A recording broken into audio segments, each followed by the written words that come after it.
A la hora de invertir, todo, pero todo, se reduce a una elección fundamental. Y hoy, bueno, vamos a desglosar justamente ese gran dilema financiero. Y aquí está la pregunta del millón, la que está en el fondo de todo. ¿Ser prestamista o ser dueño? Suena simple, ¿verdad? Pero veamos qué significa realmente cada uno de estos caminos.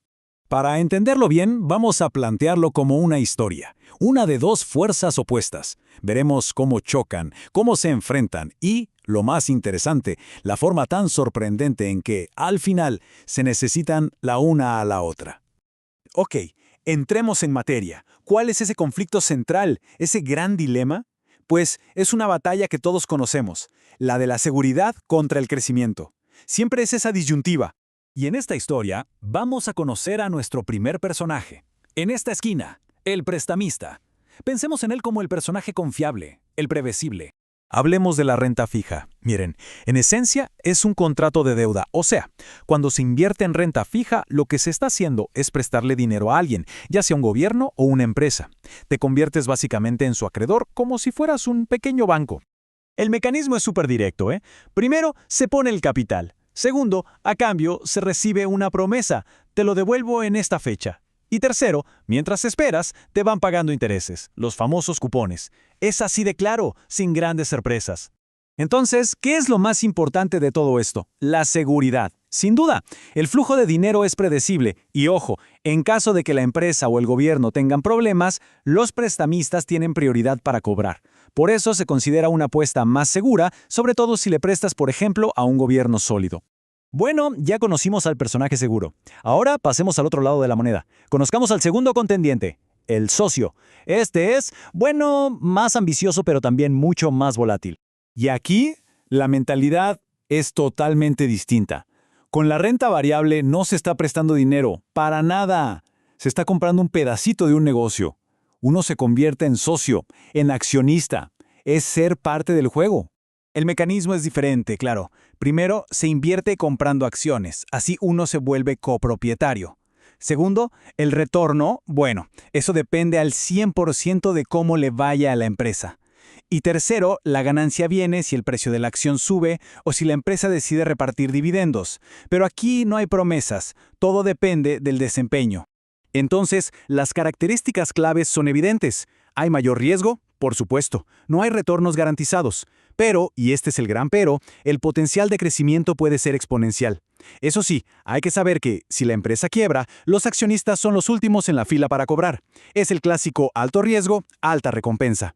Muy bien, ya presentamos a nuestros dos luchadores, el prestamista y el socio. Ahora sí, pongámoslos frente a frente, en el ring, para ver el choque de fuerzas. Y esta tabla lo resume todo perfectamente. Miren la diferencia. El rol del inversor, o prestamista o dueño.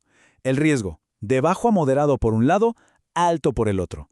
El retorno, en uno es limitado, predeterminado, en el otro es indefinido, potencialmente altísimo. Y la prioridad de pago, que es crucial. Primero cobra el prestamista y si queda algo, al final el dueño.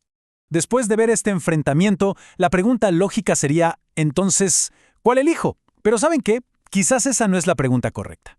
La verdadera magia, la verdadera sabiduría, no está en elegir un bando, sino en hacer que trabajen juntos.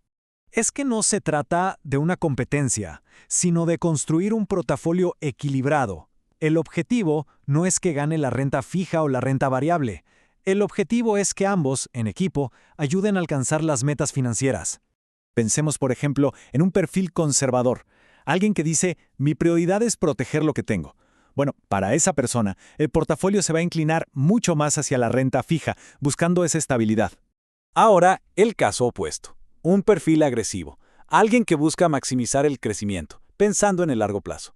En ese caso, la balanza se inclina hacia el otro lado, dándole una porción mucho más grande a la renta variable. Y aquí entra un factor que lo cambia todo. El tiempo. El tiempo es como el ingrediente secreto. A corto plazo, para una meta como comprar una casa en 2 años, lo lógico es preservar el capital con renta fija. Pero a largo plazo, digamos más de 20 años, la renta variable tiene todo el tiempo del mundo para recuperarse de las caídas y mostrar su verdadero potencial de crecimiento. Para terminar, quiero dejarles una metáfora. Una imagen que para mí captura perfectamente la esencia de cómo estos dos mundos pueden y deben trabajar juntos. Piensen en esto. La renta fija es el ancla que da estabilidad en la tormenta, mientras que la renta variable es la vela que aprovecha el viento para avanzar. Es una idea muy poderosa, ¿no? Se necesita el ancla para no ir a la deriva, pero también se necesita la vela para llegar al destino. Y todo esto nos lleva a la pregunta final, la que cada uno debe hacerse. No es cómo evito el riesgo, sino ¿qué tipo de riesgo es el adecuado para mí, para mis metas? Porque al final no se trata de no arriesgar, sino de saber qué riesgos vale la pena tomar para el viaje que se quiere hacer.